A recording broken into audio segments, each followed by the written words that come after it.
بسم اللہ الرحمن الرحیم۔ سورہ تکاثر کی تلاوت، ترجمہ اور کچھ تفسیر۔ تلاوت: اعوذ باللہ من الشیطان الرجیم، بسم اللہ الرحمن الرحیم۔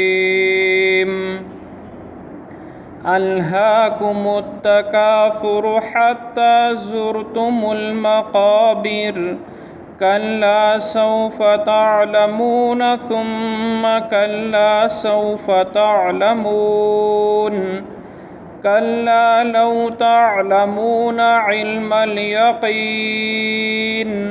لترون الجحیم ثم لترونها عین الیقین ثم لتسألن یومئذ عن النعیم۔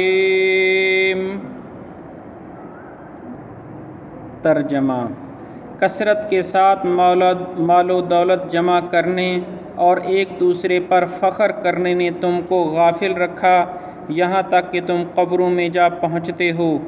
ہرگز نہیں، عن قریب تم اس بات کو جان لو گے، پھر ہرگز نہیں، عن قریب تم اس بات کو جان لو گے، ہرگز نہیں اگر تم اس بات کو یقینی طور پر جان لیتے۔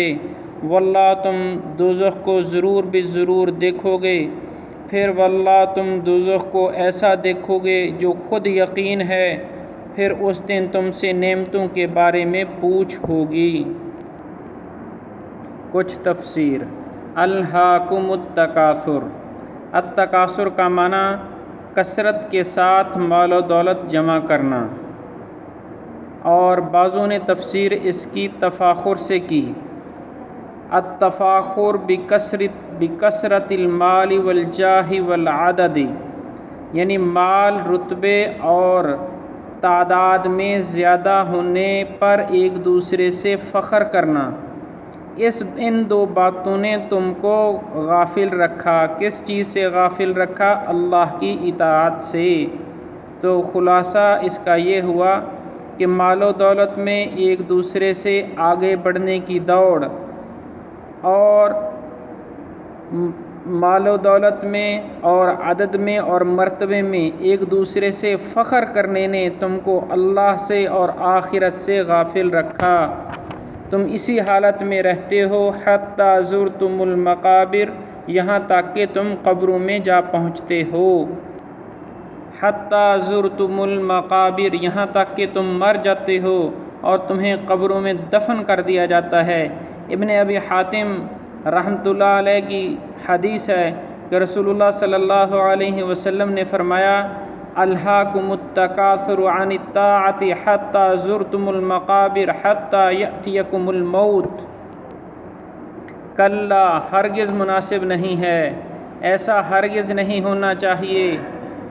ایک دوسرے پر مال میں فخر کرنا اور ایک دوسرے سے اولاد میں اور رتبے میں ایک دوسرے سے فخر کرنا اور اللہ کی اطاعت سے اور آخرت سے غافل ہونا، ہرگز ایسا مناسب نہیں ہے۔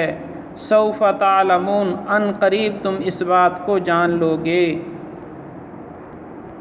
عن قریب تم اس تکاثر اور تفاخر کے برے انجام کو جان لو گے جس وقت تم کو ان چیزوں پر عذاب دیا جائے گا۔ ثم کلا سوف تعلمون، پھر ہرگز ایسا نہیں چاہیے، عن قریب تم اس بات کو جان لو گے۔ اللہ تعالیٰ نے چوتھی آیت میں ثم کلا کہہ کر وعید کی مزید تاکید بیان فرمائی، اور بعض مفسرین نے فرمایا کہ تیسری آیت کلا سوف تعلمون، اس سے مراد اس وقت تم جان لو گے جب تمہیں موت آئے گی۔ موت آئے گی تو تفاخر اور ایک دوسرے میں مال و دولت میں آگے بڑھنے کی حرص، اس کا انجام بد تمہیں پتہ چل جائے گا۔ اور چوتھی آیت میں ثم کلا سوف تعلمون، اس سے مراد قبر میں جب تم کو عذاب ہوگا تفاخر اور تکاثر پر تو تمہیں پتہ چل جائے گا۔ تیسری آیت خلاصہ یہ ہوا، تیسری آیت میں موت کے وقت ہے اور چوتھی آیت میں مراد قبر ہے۔ کلا ہرگز نہیں، لو تعلمون علم الیقین، اگر تم یقینی طور پر جان لیتے تو کبھی مال و دولت میں ایک دوسرے پر تفاخر اور مال و دولت میں ایک دوسرے سے آگے بڑھنے کی حرص میں نہ پڑتے۔ لَتَرَوُنَّ الْجَحِيمَ، واللہ تم دوزخ ضرور بضرور دیکھو گے۔ جو لوگ جنت میں جائیں گے انہیں بھی دوزخ دکھائی جائے گی تاکہ انہیں جنت کی صحیح قدر معلوم ہو۔ ثم لَتَرَوُنَّهَا عَيْنَ الْيَقِينِ، واللہ تم دوزخ کو ضرور دیکھو گے، ایسا دیکھنا جو خود یقین ہے۔ اس آیت میں دیکھنے کو مبالغتاً عین یقین کہہ دیا گیا۔ جیسے کوئی آدمی عدل کرنے والا ہو تو اس کو عادل کی بجائے عدل کہہ دیا جاتا ہے۔ یا عین الیقین سے یہاں مراد آنکھوں سے دیکھنا ہے، جیسا کہ حضرت ابن عباس رضی اللہ عنہ کی روایت ہے کہ ان اللہ تعالی اخبر موسیٰ بما صنع قومہ فی العجل فلم یلق الالواح فلما عاین ما صنعوا القى الالواح فانکسرت۔ حضرت موسیٰ علیہ السلام جب کوہ طور پر تشریف لے گئے تھے تو اللہ تعالیٰ نے حضرت موسیٰ علیہ السلام کو خبر دی ان کی قوم کے بچھڑے کی عبادت کرنے کی، تو حضرت موسیٰ علیہ السلام نے اس وقت تختیوں کو نہیں پھینکا، جب آ کر خود آنکھوں سے دیکھ لیا تو تختیوں کو پھینک دیا، تختیاں ٹوٹ گئیں۔ تو اس سے پتہ چلا کہ علم عین الیقین کا درجہ علم الیقین سے اوپر ہوتا ہے۔ ثم لتسألن یومئذ عن النعیم، پھر اس دن تم سے نعمتوں کے بارے میں پوچھ ہوگی۔ کن نعمتوں کے بارے میں پوچھ ہوگی؟ ابن ابی حاتم کی روایت ہے جو حضرت ابن مسعود رضی اللہ عنہ سے ہے، نبی کریم صلی اللہ علیہ وسلم سے اس آیت کے بارے میں روایت کرتے ہیں، قال الامن والصحت، امن اور صحت کی نعمت کے بارے میں پوچھ ہوگی۔ ایک دوسری روایت میں آتا ہے صحت الابدان والاسماع والابصار، انسان کے جسم کی صحت، اس کے سننے کی اور اس کے دیکھنے کی صحت کے بارے میں اللہ تعالیٰ بندوں سے سوال کریں گے کہ ان کو کس کس طرح استعمال کیا تھا۔